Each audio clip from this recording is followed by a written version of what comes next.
ओम शांति। 17 जुलाई 2026 की प्रभात मुरली। मीठे बच्चे, यह भारत भूमि निराकार बाप की जन्मभूमि है। यहाँ ही बाप आते हैं तुम्हें राजयोग सिखलाकर राजाई देने के लिए, तुम्हारी सेवा करने के लिए। प्रश्न है, शिव बाबा अपने हर बच्चे से कौन सी प्रतिज्ञा कराते हैं? उत्तर है, मीठे बच्चे,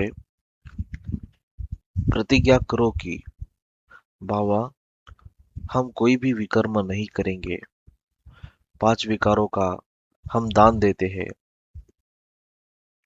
अंदर में डर रहना चाहिए, अगर हम दान देकर फिर वापिस लेंगे तो बहुत पाप बन जाएगा, जिसकी कड़ी से कड़ी सजा खानी पड़ेगी।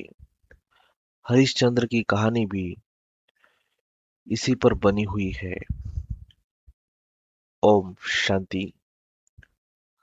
यह बच्चों की है गॉडली स्टूडेंट लाइफ। बच्चे जानते हैं कि हम उनके पास आए हैं, वही कल्प कल्प भारतवासी बच्चों को आकर राज्य भाग्य देते हैं। भारत में ही आते हैं ना, यह भारत भूमि है। अपनी भूमि पर बहुत प्यार रिगार्ड होता है। जैसे कोई विलायत का बड़ा आदमी यहाँ मरता है तो उनको विलायत ले जाते हैं, अथवा यहाँ का कोई बड़ा आदमी विलायत में मरता है तो उनको यहाँ ले आते हैं। अपनी भूमि का मान रखते हैं। भारत को कहा जाता है भगवान की जन्मभूमि। यह भी जानते हो, जिसको भगवान अथवा अल्लाह परमात्मा कहते हैं, उनके सामने अभी तुम बैठे हो। नाम तो जरूर चाहिए ना। अल्लाह कहते हैं तो भी लिंग की पूजा करते हैं। ईश्वर अथवा खुदा कहते हैं तो जरूर उनकी निशानी चाहिए ना। लिंग को सब तरफ पूजते हैं। चित्रों में भी आजकल देवताओं के आगे परमपिता परमात्मा का चित्र लिंग दिखाते हैं। वह है सबसे ऊंच। उनको अपना शरीर नहीं है, इसलिए निराकार कहा जाता है, साकार नहीं है। अभी तुम बच्चे जानते हो, हम उनके सामने कल्प कल्प हाजिर होते हैं शिक्षा लेने के लिए। भगवान वाच है तो जरूर राजयोग सिखलाते होंगे। स्टूडेंट को राजयोग सिखाया था और वह राजा रानी बने थे। लड़ाई आदि की तो बात है नहीं। इन लक्ष्मी नारायण आदि ने लड़ाई से थोड़े ही बादशाही पाई है, बिल्कुल नहीं। दुनिया बिल्कुल नहीं जानती कि इन्होंने सतयुग में राज्य कैसे पाया। अभी तुम बच्चे समझते हो, हम बाप से राज्य ले रहे हैं। हम उनके सम्मुख बैठे हैं। वही बाबा है, श्री कृष्ण नहीं। श्री कृष्ण तो छोटा बच्चा है, वह है रचना। अभी बरोबर श्री कृष्ण अपना पद ले रहे हैं, जो फिर भविष्य में श्री कृष्ण कहलाएंगे। यह है सारी पढ़ाई की बात। तुम जानते हो, बाबा हमको राजयोग सिखलाते हैं। जैसे मनुष्य मनुष्य को बैरिस्टर, इंजीनियर आदि बनाते हैं। है तो मनुष्य ना। तुम समझते हो हम भी मनुष्य है, परंतु हम पतित है। अभी बाप पावन भी बनाते हैं और हमें वर्षा भी देते हैं। पावन दुनिया तो नई दुनिया ही होगी। नई दुनिया में ही राजाई है। अभी तुम बाप के सम्मुख बैठे हो। जैसे लौकिक बाप बच्चों को प्यार से बैठ समझाते हैं, यह है पारलौकिक विचित्र बाप, जिसके लिए तुम गाते आए हो, त्वमेव माताश्च पिता। इस समय तुम जानते हो, यह अपना पार्ट बजाते हैं। जो भक्ति मार्ग में हम गायन करते हैं। तुम कहते हो हम शिव बाबा के पास आए हैं, चिट्ठी भी लिखते हो शिव बाबा केयर ऑफ ब्रह्मा। कोई को तुम पोस्ट दिखाओ तो वंडर खाएंगे, शिव बाबा केयर ऑफ ब्रह्मा। ऐसा तो कभी सुना नहीं है। शिव बाबा ब्रह्मा में आकर विष्णुपुरी की स्थापना कर रहे हैं। सामने खड़े हैं, ऊपर में है शिव बाबा। शिव बाबा ने ब्रह्मा द्वारा स्थापना की थी, अब फिर से कर रहे हैं, क्योंकि यह है प्रवृत्ति मार्ग। राजविद्या में भी बैरिस्टर पढ़ाते हैं। राजविद्या में भी बैरिस्टर पढ़ाते हैं, तो मेल फीमेल दोनों पढ़ते हैं। फीमेल भी जज, बैरिस्टर, डॉक्टर आदि बनती है। यह भी प्रवृत्ति मार्ग है। सन्यासियों का है निवृत्ति मार्ग, वह अलग है। यह भी बाबा ने समझाया है। शंकराचार्य अगर नहीं आता तो पवित्रता का अंश नहीं रहता। भारत बिल्कुल ही जल मरता, यह नोंद है। भारत को थमाने लिए भारत बहुत पवित्र था, फिर अपवित्र बना। अभी भारत कितना कंगाल है। कहते हैं सोने की लंका समुद्र के नीचे चली गई। अब लंका तो सोने की हो नहीं सकती। यह सब कहानियां बैठ लिखी है, जिससे फायदा कुछ भी नहीं। तुम बच्चे जानते हो बरोबर। बाबा हमको बिल्कुल सहज याद के बल से कितना ऊंच बनाते हैं। बाप प्रतिज्ञा करते हैं, अगर निरंतर याद करने का पुरुषार्थ करेंगे तो विकर्म विनाश हो जाएंगे। भक्ति मार्ग में भी याद करने का पुरुषार्थ किया है ना, क्योंकि याद करते हैं। क्यों याद करते हैं? साक्षात्कार हो इसलिए याद करते हैं ना, ऐसे नहीं। याद करते हैं कि कृष्णपुरी में हमको बादशाही मिल जाए। ऐसे नहीं याद करते थे हम भक्ति मार्ग में कि हमें कृष्णपुरी में बादशाही मिल जाए, वह हम नर से नारायण बन जाए। नहीं, बाबा कहते हैं तुमको भी यह आश नहीं थी कि हम मनुष्य से देवता बने। गाते भी है मनुष्य से देवता किए। तुम देखते हो बरोबर कलयुग के बाद सतयुग आएगा। कलयुग में इतने मनुष्य है, सतयुग में एक धर्म होगा। अभी तुमको आत्मा और परमात्मा का भी ज्ञान मिला है। दुनिया में एक भी मनुष्य नहीं जिसको आत्मा का ज्ञान हो। आत्मा में 84 जन्मों का पार्ट कैसे नोंधा हुआ है, यह कोई जानते नहीं। यह अक्षर भी कोई से नहीं सुने हैं। बाप तो है ज्ञान का सागर, पतित पावन निराकार। तुम जानते हो हमारी आत्मा अब पाप आत्मा से पुण्य आत्मा बन रही है। सतयुग में तो है सब पुण्य आत्माएं, यहाँ है पाप आत्माएं। ऐसे नहीं कि बहुत दान पुण्य करने वालों को पुण्य आत्मा कहा जाता है। नहीं, पुण्य आत्मा होते ही है सतयुग में। यहाँ जो मनुष्य दान पुण्य करते हैं उनको पुण्य आत्मा समझते हैं। वह तुमको दान पुण्य आदि करने की दरकार नहीं रहती, क्योंकि वहाँ कोई गरीब होता ही नहीं। तुम वहाँ सदैव के लिए पुण्य आत्मा हो ही। तुम तन मन धन सब बेहद के भाव अर्थ देते हो, है ना। तुम वहाँ सदैव के लिए पुण्य आत्मा बनते हो ही। तुम तन मन धन सब बेहद के भाव अर्थ देते हो, जिसको बलिहार जाना कहा जाता है। बाप कहते हैं पहले मैं बलिहार जाता हूँ व तुम। बाबा कहते हैं पहले तुम बलिहार जाते हो, तब फिर 21 जन्मों के लिए बलिहारी मिलेगी। यह बातें अभी तुम अच्छी रीति समझते हो, डायरेक्ट सुनते हो, घर में रहते हो तो वहां मुरली आती है, दूर से सुनते हो। अभी तो बाप के सम्मुख बैठे हो, बाप कहते हैं, बच्चों, मैं तुम्हारा बाप भी हूँ। यह अंधश्रद्धा की कोई बात नहीं है। बाप भी है, टीचर भी है।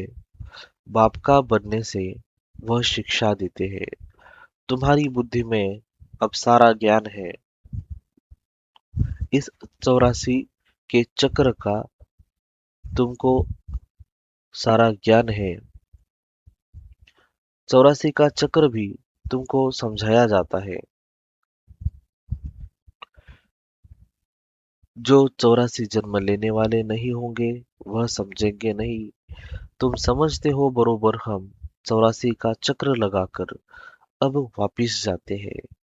बाप कहते हैं, तुम आत्मा अशरीरी आई थी, फिर अशरीरी होकर वापिस जाना है। तुम पवित्र आत्माएं होकर जाती हो। पवित्र बनने के लिए तुम पुरुषार्थ कर रहे हो। योग बल अर्थात याद बल से तुम पवित्र बन जाएंगे। योग अक्षर शास्त्रों का है, राइट अक्षर है याद। स्त्री को पति की अथवा पुरुष को पत्नी की याद आती रहती है ना याद। स्त्री को पति की अथवा पुरुष को पत्नी की याद रहती है ना। योग का अर्थ ही है याद। बाप भी कहते हैं, मामेकम याद करो और संग तोड़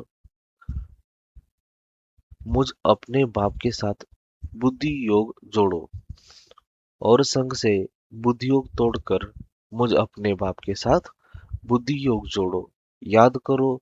जितना याद करेंगे उतना तुम्हारे विकर्म विनाश होंगे। बरोबर भारत को कल्प कल्प वर्षा मिलता है। शिव जयंती भी मशहूर है। जैसे बुद्ध क्राइस्ट आदि की जयंती है, वैसे निराकार शिव की जयंती है। वह ऊंचते ऊंच हो गया। कृष्ण जयंती भी मशहूर है। मशहूर है ना। परंतु वह क्या आकर करते हैं यह किसको भी पता नहीं है। श्री कृष्ण सतयुग का प्रिंस था। जरूर उनको कोई ने ऐसा कर्म सिखाया होगा जो सतयुग का प्रिंस बना। छोटा बच्चा पवित्र तो है ही, वहां विकार की बात नहीं होती। बच्चा शुद्ध रहता है। भगवान तो एक ही निराकार है। God is one. बाकी सारी है रचना। रचना से कभी रचना को वर्षा नहीं मिल सकता। वर्षा बाप से मिलेगा, भाई को भाई से वर्षा नहीं मिल सकता। तुम सब भाई भाई हो, ब्रदरहुड कहते हैं ना। बाप तो एक ही है। वर्षा बाप से मिलेगा। सर्व भाइयों का सदगति दाता एक बाप है। सभी आत्माओं को बाप से वर्षा मिल रहा है। बाप कहते हैं, मैं आत्माओं को आकर के पढ़ाता हूँ, आत्माओं को सदगति देता हूँ। बाप बैठ राजयोग सिखलाते हैं। इस पढ़ाई का पद तुमको यहाँ नहीं पाना है। वह बैरिस्टर आदि इस जन्म में बनते हैं, फिर दूसरा जन्म लेकर फिर से पढ़ेंगे।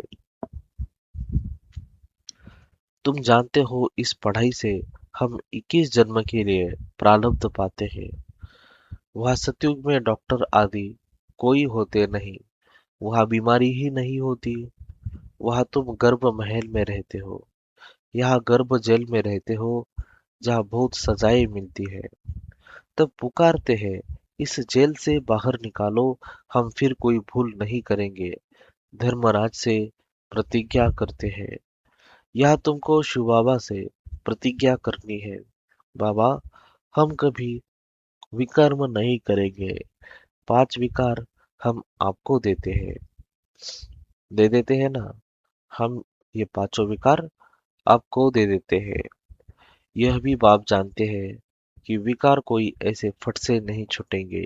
अंदर डर रहना चाहिए, हम विकारों का दान देकर फिर लेंगे तो बड़ा पाप हो जाएगा, जैसे राजा हरिश्चंद्र का मिसाल है।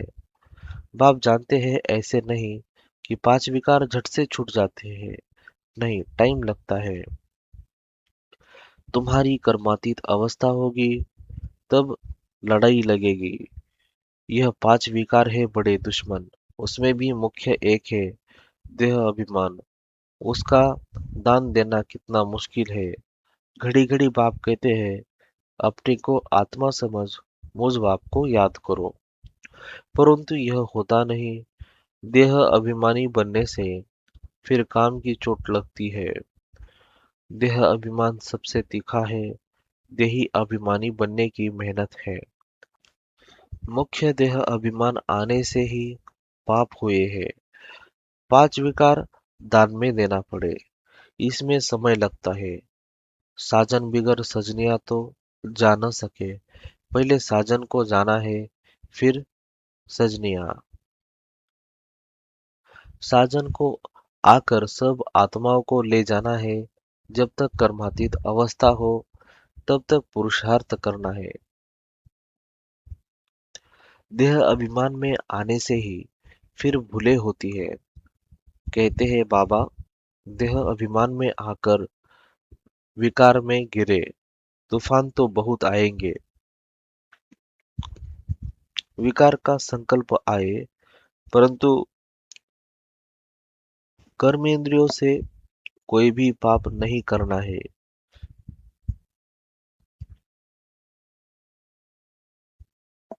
तूफान तो बहुत आएंगे। विकार का संकल्प आए, परंतु कर्मेंद्रियों से कभी कोई पाप नहीं करना है। माया को जीतने के लिए कितनी मेहनत करनी पड़ती है। बाप कहते हैं, अगर शादी की हुई है तो पवित्र रहकर दिखाओ, तो सन्यासी भी देखेंगे। तुमको आमदनी देखो कितनी भारी है, पवित्र रह दिखाया तो बहुत ऊंच पद पाएंगे। तुम पर तो सब कुर्बान जाएंगे। बाबा भी महिमा करते हैं, भल पवित्र भी रहे, परंतु फिर योग भी चाहिए। योग में ही घड़ी घड़ी विघ्न पड़ते हैं। देह अभिमान आ जाता है। पवित्र रहते हैं सो तो ठीक, पवित्रता से ही पवित्र दुनिया में वर्षा पाएंगे, परंतु फिर माया भी जोर रखेगी। माया बहुत वार करती है। बाप समझाते हैं, यह सब होगा। बहादुरी दिखलाते हैं, परंतु साथ साथ निरंतर याद भी रहे, तभी विकर्म विनाश होंगे। रुस्तम जो बनते हैं, उनको माया भी बहुत सताती है। याद में मुश्किल रह सकते हैं। जो रह सकते हैं उनसे अनुभव पूछना चाहिए। क्या समझते हैं, कैसे रहते हैं। याद में रहने से विकर्म विनाश होंगे। यह बात ही बिल्कुल न्यारी नहीं है। नहीं है ना बात, न्यारी है बिल्कुल भी। यहाँ बैठे हो तो नशा चढ़ा हुआ है, यह भी समझते हैं भगवान एक ही निराकार है, न कि श्री कृष्ण। वास्तव में श्री कृष्ण के लिए शास्त्रों में बातें लिख दी है। ओखली से बांधा, यह किया, वह कोई बातें है नहीं। यह भी उनकी ग्लानि करते हैं। यह भी उनकी ग्लानि करते हैं, इंसल्ट करते हैं। श्री कृष्ण में तो कोई भी अवगुण नहीं था। चंचलता करना, यह भी एक अवगुण है ना। श्री कृष्ण तो बिल्कुल ही मर्यादा पुरुषोत्तम है। उनकी महिमा गाते हैं सर्वगुण संपन्न। गाया जाता है गुरु ब्रह्मा, गुरु विष्णु। बोलो, गुरु तो हमारा है नहीं। हम इनको न तो गुरु न ईश्वर मानते हैं। पतित पावन तो एक ही निराकार है ना। साकार गुरु कोई पतित पावन हो न सके। इस समय तुम परमपिता परमात्मा की सारी जीवन कहानी को जानते हो। 5000 वर्ष में शिव बाबा का क्या पार्ट बजता है, यह तुम जानते हो बाप द्वारा। नॉलेजफुल तो बाप है ना। सुख, शांति, आनंद का सागर, यह महिमा उनकी है। बाप के पास खजाना है तो जरूर बच्चों को भी देते होंगे ना। अच्छा, मीठे मीठे सिकिलधे बच्चों प्रति माता पिता बाप दादा का याद प्यार और गुड मॉर्निंग। रूहानी बाप की रूहानी बच्चों को नमस्ते। हम रूहानी बच्चों की रूहानी बाप दादा को याद प्यार, गुड मॉर्निंग और नमस्ते।